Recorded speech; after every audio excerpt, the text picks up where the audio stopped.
Yeah, I'm sure it'll do a second recording. Right. Hi. Okay, one more try. I'm going to share that screen again, and we're going to go over the speaking exam, and everything's going to be fantastic. There we go. My apologies. Yeah, that's the previous one that's converting, which is great. Okay, timed 11:14 minutes. The test, the speaking test, for those of you coming into this as a second recording, we're talking about the speaking exam. Some people might do. And we are talking about the details. The speaking test, it's recorded so that you've got a second examiner double checking the marks. Actually, the second examiner will not see the marks of the first examiner. They are both independently marking your performance, and then those two scores are normalized. 3 parts: introduction and interview. This is going to be a few small questions about things you like, maybe something about where you live, things like that. Now, this is the part of the exam I often feel like I really need to help people with a little bit, because if it is a subject that, if you're asked about something that you really don't want to talk about, I had a student who, for her, talking about family was really not going to be good. It was going to be highly triggering. However, she had built a circle, a really strong circle, supportive circle of friends within the karate world. She does karate. And so what I advised her was, look, if they ask about family, talk about your karate family.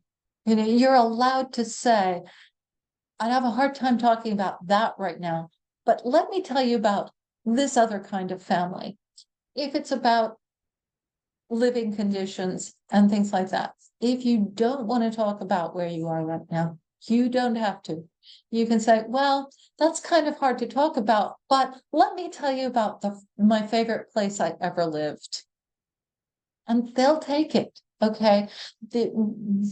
This isn't about answering a question. It's not about the information, it's about the grammar and the language that you're able to use to speak about it.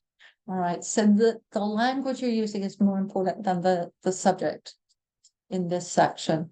So if there's something you don't want to talk about, change the subject. You are allowed to. You know, obviously it's a related subject. There's no difference in talking about, oh, the first apartment that I had that was wonderful, instead of wherever I am now. There's no difference. Okay. And they're just looking for the vocabulary and the grammar to talk about living places or activities, or relationships. So she had no, it's okay. She got her 6.5. All right. I don't think they actually had that question, but she was prepared, and it would have been fine for her to say, no, well, yeah, my family's kind of hard to talk about. Let me tell you about the relationships that are meaningful to me in my life. You know, and that's perfectly reasonable. So, and you will see in one of the examples that I show you, how the examiners will change the questions if you say this is not actually appropriate to my life. Okay, not something I can talk about. So that's the beginning. So it's an interview, just talking about day-to-day life, that sort of thing. Don't worry about the questions. They're not going to be intrusive, and they're not intended to be.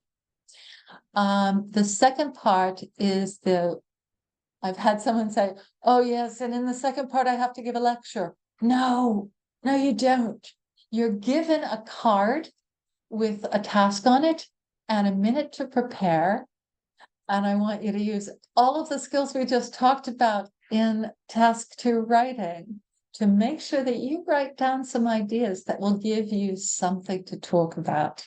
All right. Even if you lose your place and forget what you're doing, you can look down at it and say, oh, right, I was going to talk about this thing next. And you talk for it's actually really two to 3 minutes. The examiner will interrupt you. Don't worry about that. That's not a bad thing either. But if you can, someone said, yeah, so someone said it was giving a lecture, and I said, no.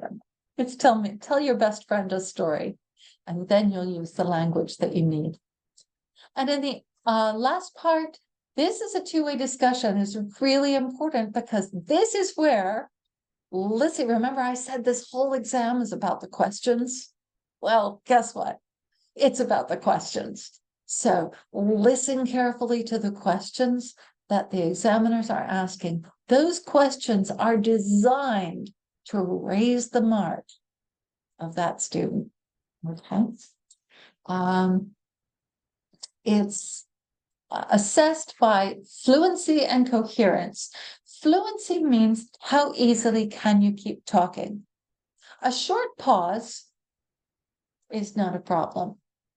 A really long pause because you can't think of the word, that is a problem. So if you can't think of a word that you need, talk around it, describe the word. I do this all the time because I always forget my nouns. I don't know why. I'll be talking and then I go, yeah, that thing, you use it to squash potatoes. Because I couldn't think of potato masher. That's fine. It's more important to keep talking than it is to use the exact word. All right. So practice talking around things that you can't think of. Lexical resource, that's your vocabulary. Once again, going to the BBC 6-Minute English will give you so many different topics to talk about that you will have the vocabulary you need. Grammatical range and accuracy, once again, keep listening, keep reading, do all the grammar exercises you can, keep writing, you're fine. Pronunciation, all you need is clarity. You don't have to have a British accent or an American accent. Your accent is irrelevant. Your vowel sounds can be off so long as they don't, all of the pronunciation is, it's all about clarity. It's about, once again, this is an exam of communication. Can you be understood? Not do you speak like a Shakespearean actor? It's nobody cares. But can you be understood? All right. So clarity and pace. And don't forget to pause on the most important words in your sentence. Okay. That's all. Let's see. Yeah, grammatical range and accuracy. That's all of the stuff we just talked about. And here we go. Fluency and coherence, speak at length.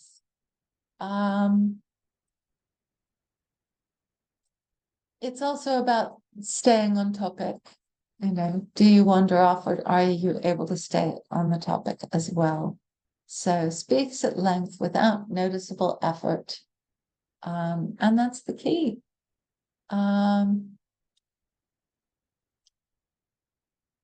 6 probably has to stop and think about it a little bit more. And at level 5, you're repeating yourself. So that's yeah, you can see it says repetition in there, and that's the only problem.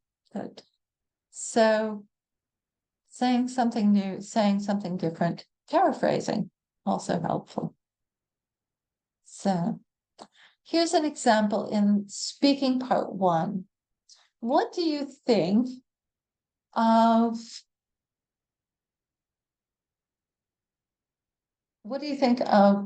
let's say, if someone asks you, what's your favorite food? And the person says pasta. What do you think? Good answer, bad answer.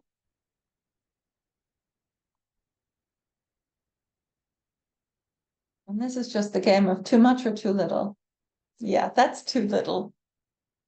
How about my favorite food is pasta? What do you think of that? I mean, the first one is too short. My favorite food is pasta is a little bit better, but look at the question. Oh, sorry. Oop. There we Be still.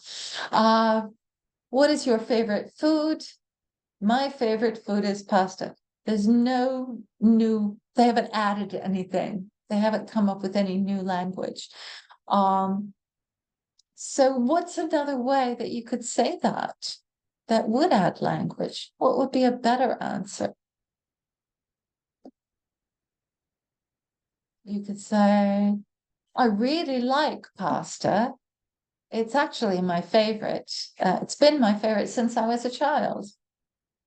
Oh, now we've got an answer. It was really still only a sentence or possibly two, but we've added information. We've used a different grammar structure. All right. So, and here's the trick. Use the W's, the what, where, when, why, how, and yes, the what, where, when, who, and why, followed by how. Excellent. Very good, Indira. Really good. So if we answer one or two of these questions when we're answering, what is your favorite food? Okay. Then we've got when. You've added when to it. Yay. Fantastic. You've added information. So what is your favorite free time activity? Okay, here's 3 examples with different things that you could add to them to answer those W questions. My favorite activity, oh, I really enjoy running. I always go to the park 3 times a week in the evenings. Sometimes my son comes with me and just running just feels good. Right? So that would be taking this, no, just the center part. Yeah.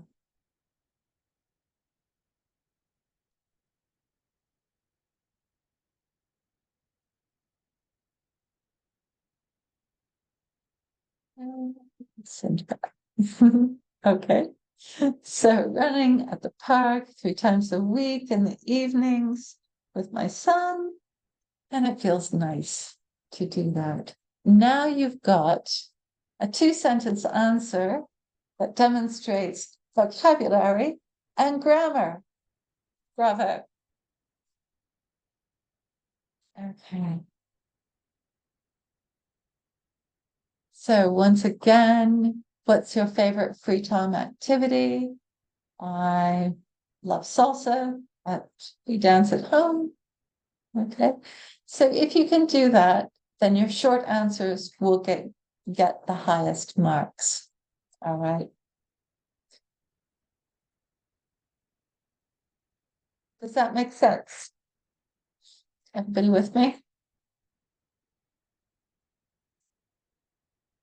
In the long term, we're going to spend a little bit more time on this, and then I really want to make sure that we've got time to see lots of good. And afterwards, we're going to see lots of examples of people talking. So with the long term, you have a minute preparation time. You'll get a card and you have 1 minute to write some ideas. So let's take a look at a couple of different kinds of idea writing. You will get paper and pencil provided. but nobody looks at it. It's the only thing that is assessed is your speaking. It'll have question with subpoints. You definitely should write something that you want to say for each of the subpoints. And it's all about your personal experience. So no general knowledge topics on this. Right. Here we go. Whoop. So here's our example. Describe a person you know who you think is successful. You should say, who is that person, who that person is, how often you see each other, and what that person does, and why you think they are successful.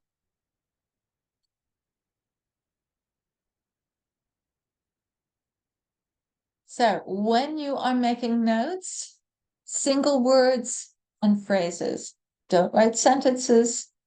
Make sure that you have a note for each of the points, each of those 3 points underneath the question. Follow the same sequence as the topic, and try and think of 2 details for each point. And if you think of words that you really want to use, make a little note of them as well. And that should be what you do in that 1 minute. Let's see someone's example. This is one set of notes. What do you think of this set of notes? Would you be able to talk for 2 minutes with just these notes? It answers all the questions, right? Does it give any details? If you forgot what you were going to say and you looked down at this, would it help you remember?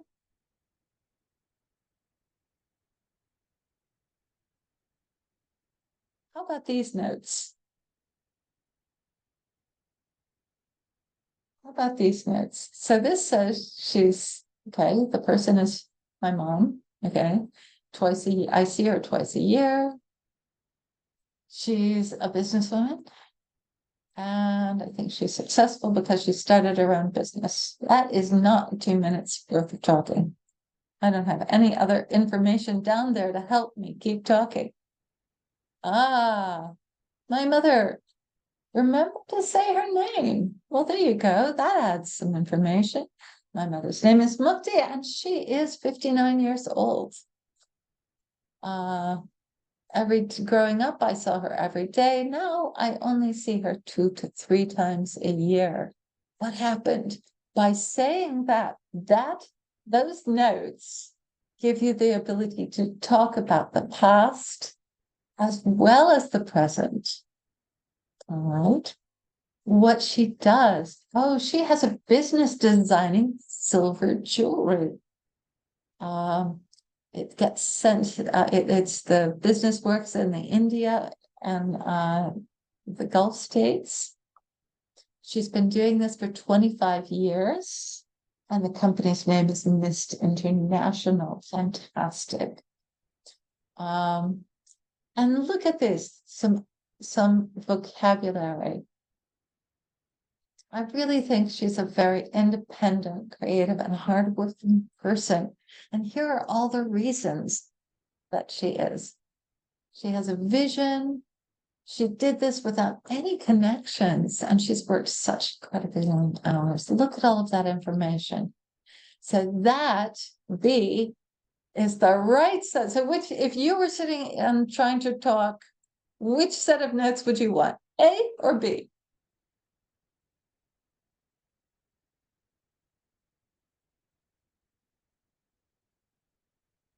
Because the worst thing of all in the writing or in this is forgetting what you wanted to say next.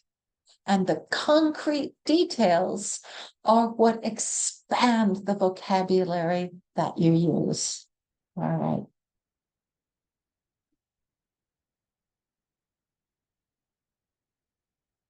Good. So here we go. So Now, speaking part 3 is where the questions come in. And the challenge is it's once, just like at the beginning, if you weren't thinking about the who, what, when, where, and why, and how questions, you might give answers that were too short. In this one, you also want the challenge that is not to answer short with short answers. You want good, big answers, long answers, developed answers. So how do we do it? We use examples. It's easier to talk with examples, just like here, by having these concrete details, you've got so much more to say. Once again, here, an example gives you the ability to really expand the vocabulary and the grammar that you use. So now we get to the meaty part. Any questions on this? So in the discussion, and also listen to the questions. Pay real close attention to the questions. They're asking you to speculate about the future, to think about the past, to make comparisons, all of which are really rich language. So I'll figure that out. So I'm going to go to, we were going to do this guy first. Let me find. There we go. Sorry about the flickering screen for a bit. And let me find this sample.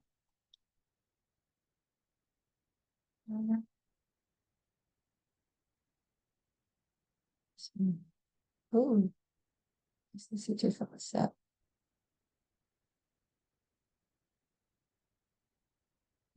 Six. A couple of other people have done 6. Oh, we've got different ones. All right, sorry about that. Let me, I thought I had these. I sent that. There we go. Go to my file set. And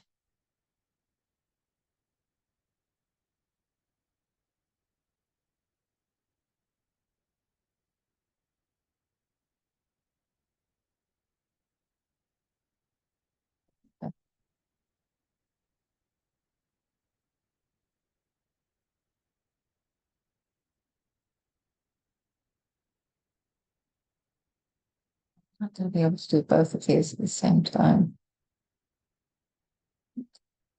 Which one is this? Oh, I'm sorry. There we are. There we are. I found him. So we should be able to play this from here. Help. Oh, yeah, we can just tell you what, I'm going to switch this to just the full screen share. Okay.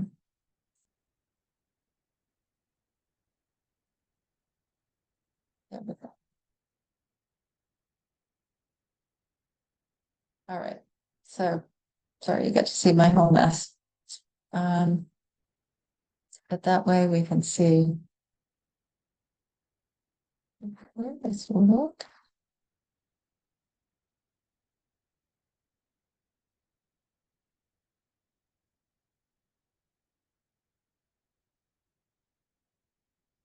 I've been talking about a well-known person. All right. Oh, I'm so sorry.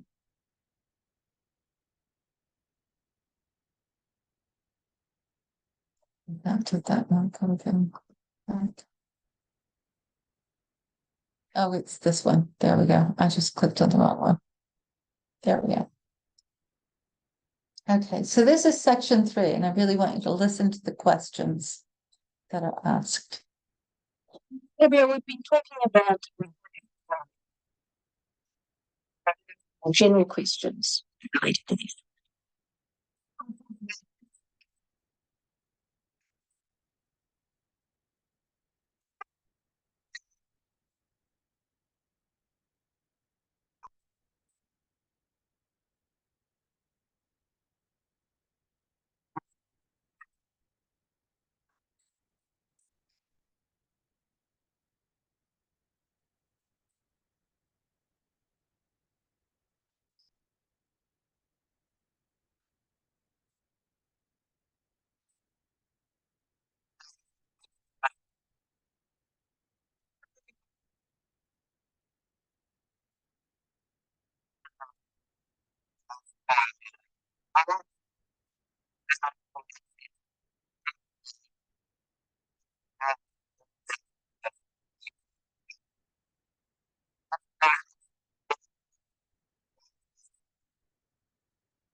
Oh,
okay. Was it difficult? I'm sorry, was it difficult to hear that?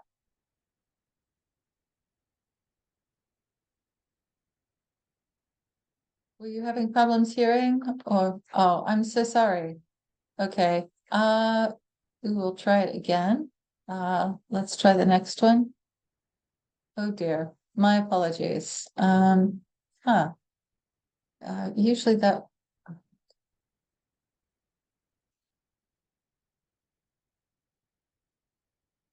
usually it's clearer than that. Let me just. I think I will try. Yeah.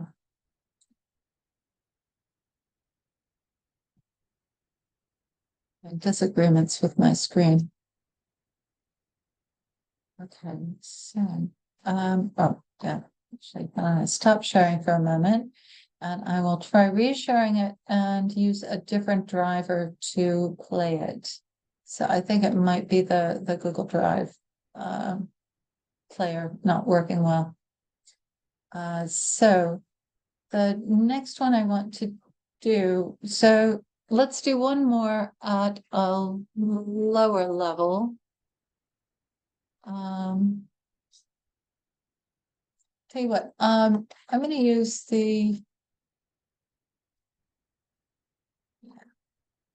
I'll use the IELTS speaking from the IELTS official channel and just share that particular window and see if that doesn't work better.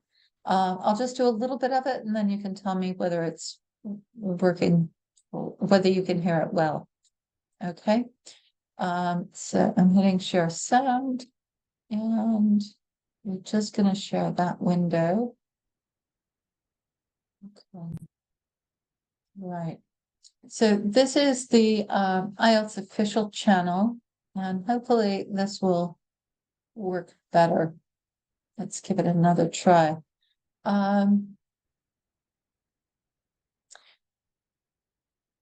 Yeah, why don't we go through? Let's here's an example of part one. So we'll go through all we've got time, we can go through all three of the parts. So this is a 7.5 on part one. So let's have a listen to that. Make sure that I'll keep a watch on the chat so I can see if you can hear it. Let's talk about what you do. Do you work or are you a student? Yes, I am both actually. I work part-time as well as a student. What job do you do?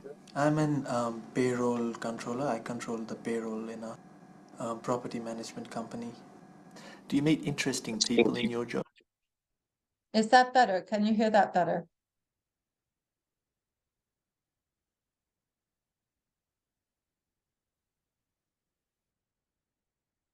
Good.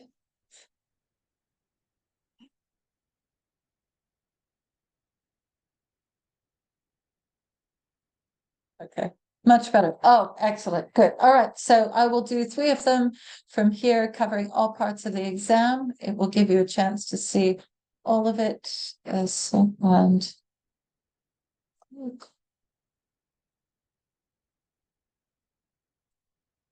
sometimes my cursor just disappears. I have no idea what happens. But right at the moment, I can't find. There it is. There we go. Not many, but yes, sometimes I have to visit the banks and the sites. So yes, I do. How long have you been doing this sort of work? For a year and a half now. Let's go on to talk about friends now. Are your friends mostly your age or different ages? No, many different ages. Why? Where it changes. It's basically because I am not from this place. I'm from back Nepal, and when I came here, I met people from my country as well as people from different places at work and at different places. So they're all over the place. Do you usually see your friends during the week or at weekends? It depends. I'd see them all over the week, I think. Work friends at work, after work drinks and things like that. So yeah, all throughout the week. Okay. The last time you saw your friends, what did you do together? We went out for a movie last Saturday. Uh, there was this interesting movie that we heard was out on due date, so we all decided to go for it, and it was pretty nice. In what ways are your friends important to you?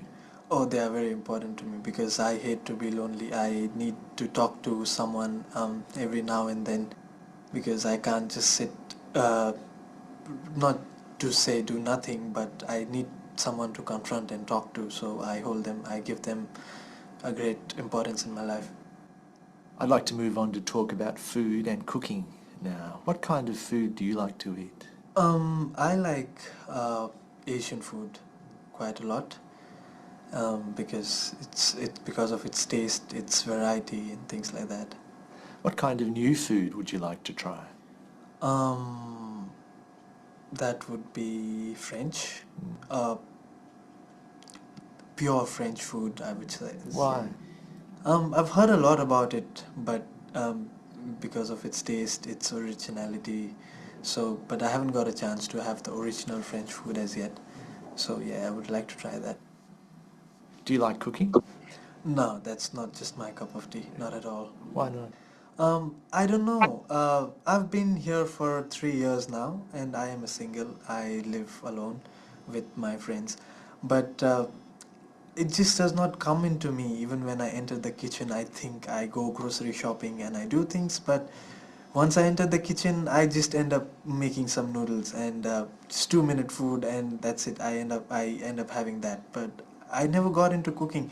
And one interesting thing, I don't know the taste of salt. So I don't know. If I cook and I call my friends over, it would be a disaster. What was the last meal you cooked? uh, that was tough. Just noodles again. I would say no pasta. 2 minutes food again. We've been talking about a well-known person you like or admire, and I'd like to discuss with you one or two more general questions related to this. Let's consider, first of all, famous Okay, it's now shifted to the third part. people in your country. What kind of people become famous nowadays? Um, these days in my country, people who become famous are politicians, I should say, because since the time we've entered into democracy, um, they've come into a lot of media attention, and they've because of the manner the way they've been doing things for the betterment of the country, they've come into a lot of attention. And also with the improving media in my country, the stars over there, movie stars, have come into great attention. Why do you think politicians and movie stars are famous and popular throughout the world? Movie stars and singers undoubtedly are famous all over the world because of what they do. They entertain people and the way they do things. Um, and Politicians, I think, gain attention of on to tend to gain attention on their take over the country of what they're doing for the betterment of the world, for the betterment of the country, sorry, and what steps they are taking to do much better, or how they're going about it. How would you compare the famous people today with the famous people of the past? Big difference between the two. Back then, there wasn't so much of media attention, I could say so. As far as I know, um, famous people used to they used to be role models, and they used to be good role models. But these days, famous people are role models, yet for many of them, students as well as adults. But can we call them all good models? I don't think so. So do you really think that famous people in the past behaved better, or is it just that we don't know what they did in their private life? It's probably a bit of both. Um, they behaved a lot better, because since we've become more advanced these days, we can do what we feel like. These days, most celebrities and famous people take things for granted and do what they like. What kinds of people do you think will be famous in the future? Um, f- Continuing to be movie stars and singers, and some people who really make changes to the world. I could say so. Other than that, Do you imagine that in the future maybe people who are more worthy of fame will become famous, like scientists and writers? um, up till some extent, yes, because if they are really covered, I mean they really put themselves out to the world, then yes, they could get famous. But I would still say not as much as celebrities. Okay, let's go on and talk about celebrity culture. For example, how are famous people used in advertising? Famous people are used in they are used in advertising these days for a lot. We can see football stars, almost all the sports stars are into advertising, including the movie stars and singers as well.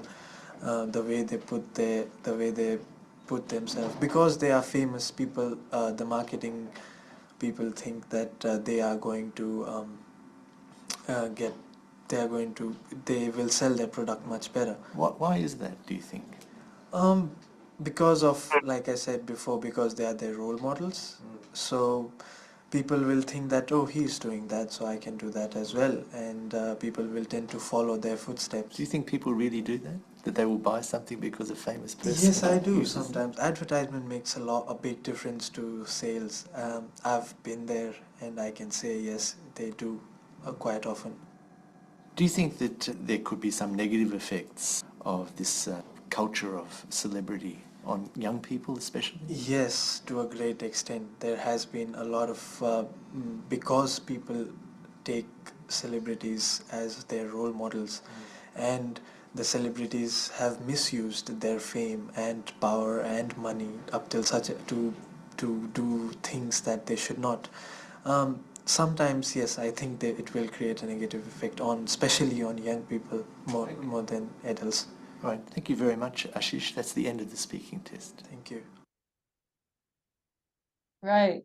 I hope you saw how the questions guided him to talk about the past and the present and compare them, and then to talk about the future and what he thinks will be, and using those future tenses, and then to talk about the wider world and what should or shouldn't be.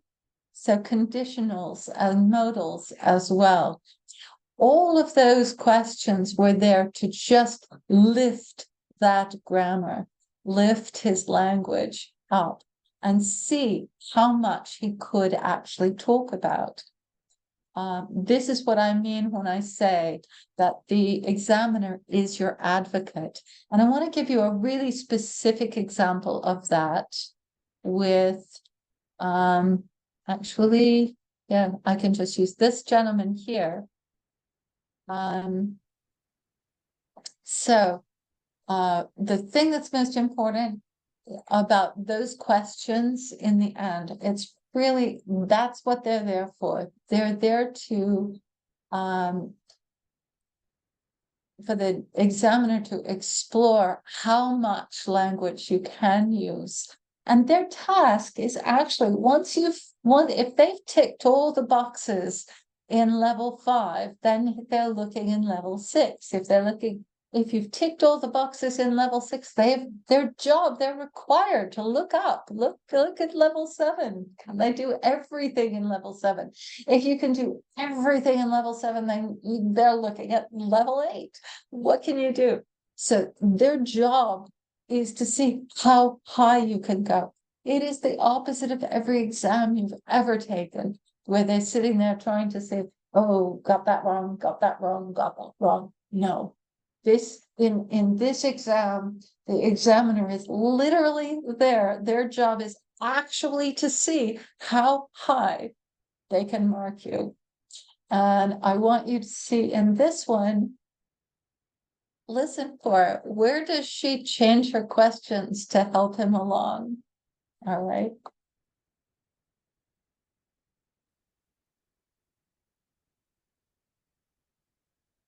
Now, we've been talking about a well-known person you like or admire, and I'd like to discuss with you one or two more general questions related to this.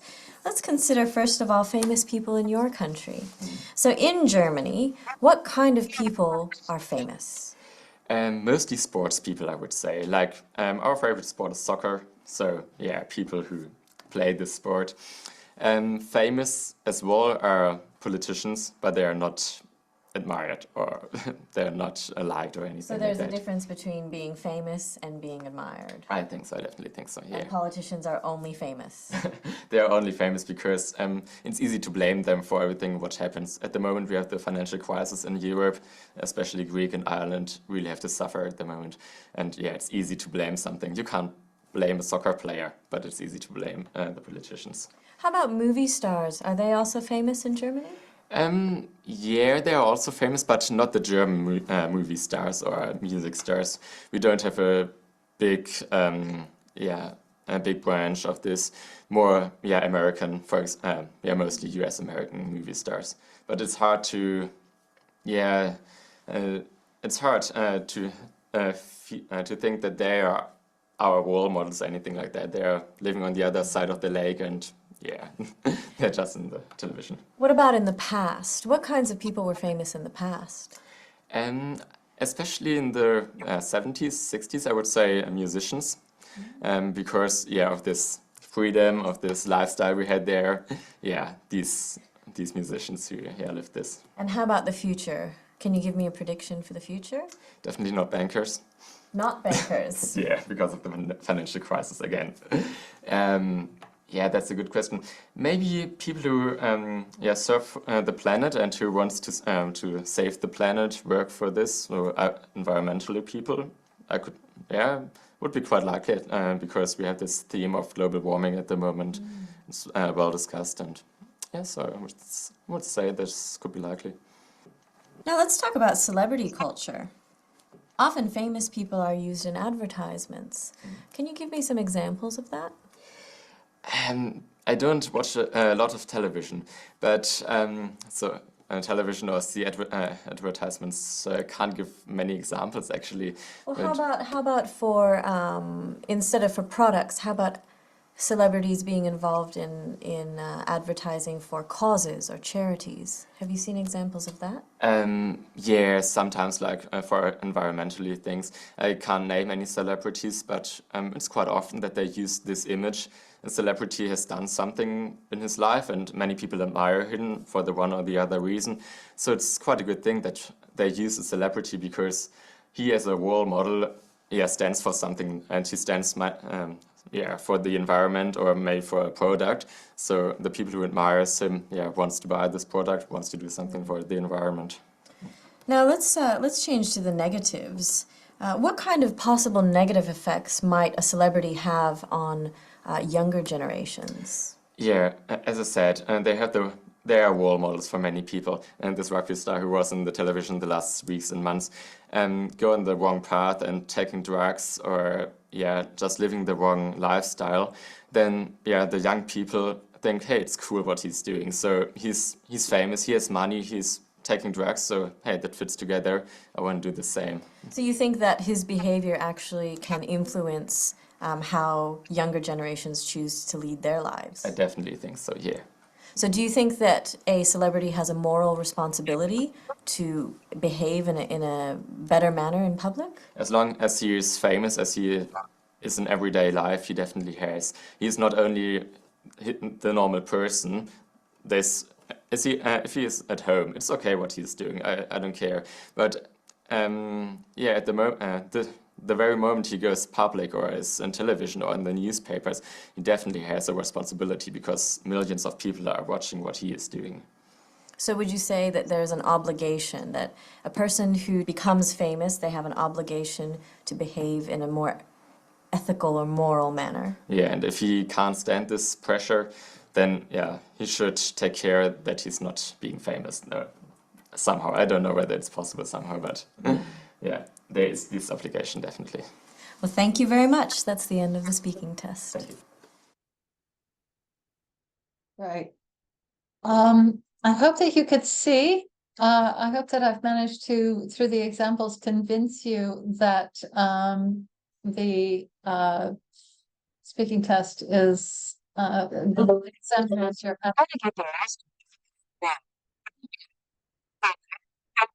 Sorry.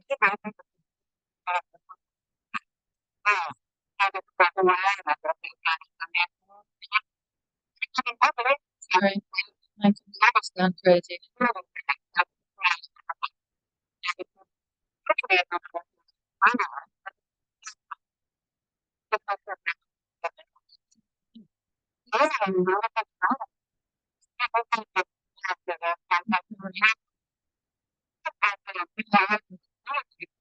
Thank you. Sorry. Terribly sorry about that. You completely lost my control, so my computer went crazy. That's twice today. That's terrible. Anyway, I hope that you have seen that the ways in which the examiner is your advocate in all of this. Did you notice where she changed the question when he said that he couldn't really answer it? Did you see that? I hope. Feel free to turn your mics on now. That's most of the day then. And if you'd like to have a conversation about this, that would be great. But let me tell you what, I'll just do the last couple of slides for and finish the, sorry, it's been challenging today. I'll do the last couple of slides to finish the class. So the recordings of all of these are available in my drive. Feel free to take a look at them. They're really good examples. I will also include the link to the YouTube channel that has these, but a slightly different set of them. Again, I hope I've convinced you that the examiner is your advocate. Tell me a story. And take a deep breath. And take a deep breath. Always remember to breathe. It does change your mind. It opens up and restores the blood flow to the higher parts of your brain and will make it easier for you to get through the exam. Here are the main links for today. Again, I'm going to pop these into the chat real quick so that you've got them immediately, but you will definitely have this PowerPoint as a PDF available to you shortly. So thank you very much. Let me just pop that into the chat real quick before I do anything else. Oop. So there are all the links from today. And I'm going to stop recording.